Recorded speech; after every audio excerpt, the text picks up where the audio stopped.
O assunto agora é sobre dízimos. Velho Testamento, Malaquias, capítulo 3, versos 8 e 10. Roubará o homem a Deus? Todavia vós me roubais e dizeis: em que te roubamos? Nos dízimos e nas ofertas alçadas. Trazei todos os dízimos à casa do tesouro, para que haja mantimento na minha casa. E depois fazer prova de mim, diz o Senhor dos Exércitos, se eu não vos abrir as janelas do céu e não derramar sobre vós uma benção tal, que dela vos advenha a maior abastança. Alguém levava um animal perfeito e o sacerdote negociava o animal perfeito e sacrificava um animal imperfeito no lugar. Nisso que eles estavam roubando a Deus. Digo sempre, Deus não usa dinheiro. Coleta é para o próprio bem do povo de Deus. Se Deus não abrisse as janelas do céu e não mandasse chuva, a terra não produzia alimento.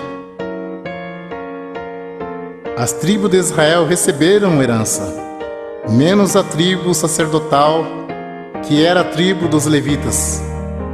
Eles não receberam herança, então eles recebiam parte do dízimos para se manter.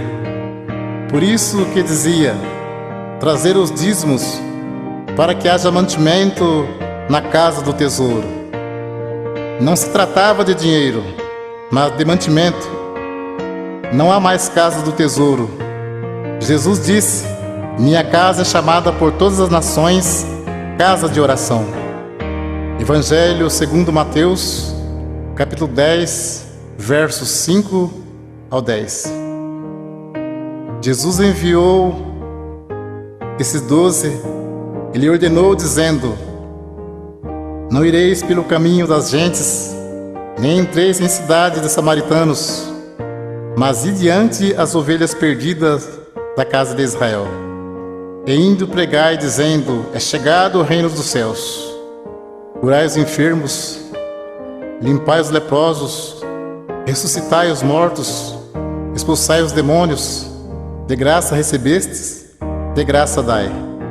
Não possuai ouro, nem prata, nem cobre em vossos cintos, porque digno é o operário do seu salário. Nem alforje para o caminho, nem duas túnicas, nem alparcas, nem bordão, porque digno é o operário do seu alimento. Podemos cumprir com alegria a missão de anunciar o Evangelho da graça. Jesus já pagou a nossa salvação com o precioso sangue que ele derramou no duro madeiro da cruz. Enviando o apóstolo disse, de graça recebeste, de graça dai. Não precisa explorar ninguém. A parte material, Deus tudo provê na nossa vida. Jesus Cristo, sendo Filho de Deus, não poderia vir desfazendo a lei de Deus. Tanto é que ele foi circuncidado ao 8º dia, segundo o uso da lei. Foi levado ao templo para ser consagrado, segundo o uso da lei. E cumpriu celebrando a última Páscoa. Então ele cumpriu a lei e trouxe a graça. A lei e os profetas duraram até João. A graça e a verdade vieram por Jesus Cristo. Hebreus capítulo 7, verso 9, 18 e 19.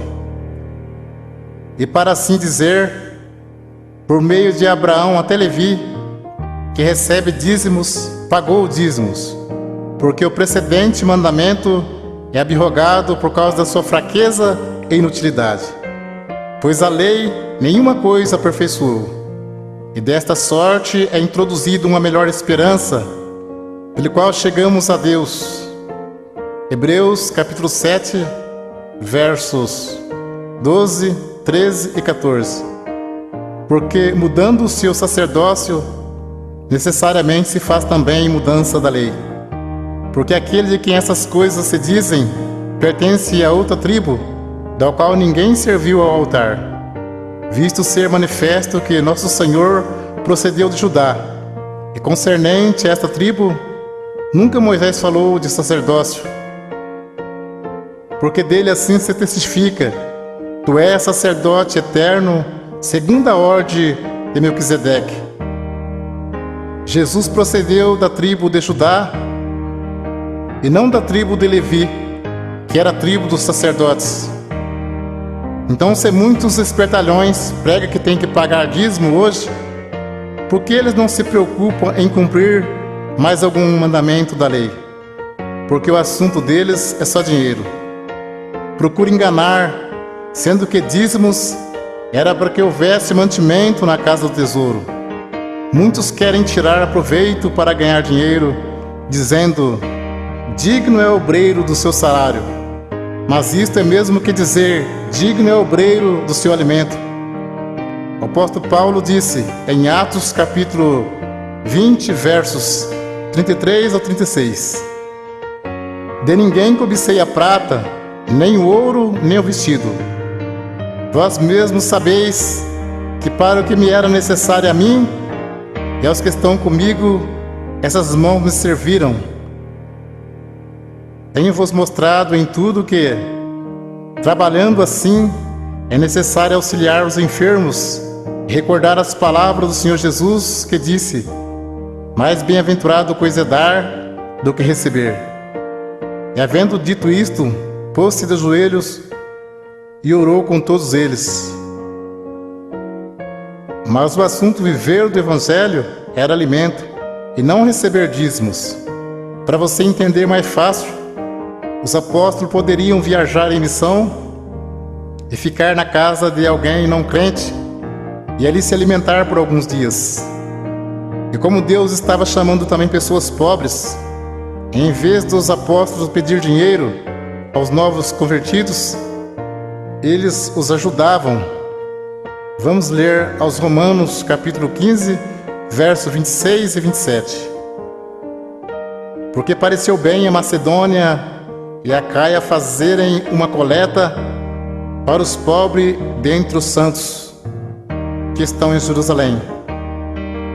Isso lhe pareceu bem, como devedores que são para com eles, porque se os gentios foram participantes dos bens espirituais, devem também ministrar os temporais. Confira esse assunto com atenção. Paulo disse em 1 Coríntios, capítulo 9, verso 12 ao 14 e 15 ao 18.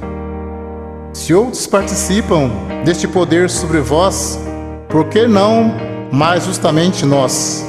Mas nós não usamos desse direito, antes suportamos tudo para não pormos impedimento algum ao Evangelho de Cristo. Não sabeis vós que os que administram o que é sagrado comem do que é do templo, e que os que de contínuo estão junto ao altar participam do altar? Assim ordenou também o Senhor aos que anunciam o Evangelho que vivam do Evangelho. Mas eu de nenhuma destas coisas usei, e não escrevi isso para que assim se faça comigo, porque melhor me fora morrer do que alguém fazer vã esta minha glória. Porque se anuncio o Evangelho, não tenho do que me gloriar, pois me é imposta esta obrigação. E ai de mim se não anunciar o Evangelho. E por isso, se eu faço de boa mente, terei prêmio. Mas se de má vontade, apenas uma dispensação me é confiada. Logo, que prêmio tenho que, evangelizando, proponha de graça o Evangelho de Jesus Cristo, para não abusar do meu poder no Evangelho. E Paulo disse: outras igrejas despojei, deixando de receber salário, para vos anunciar de graça o Evangelho de Jesus Cristo.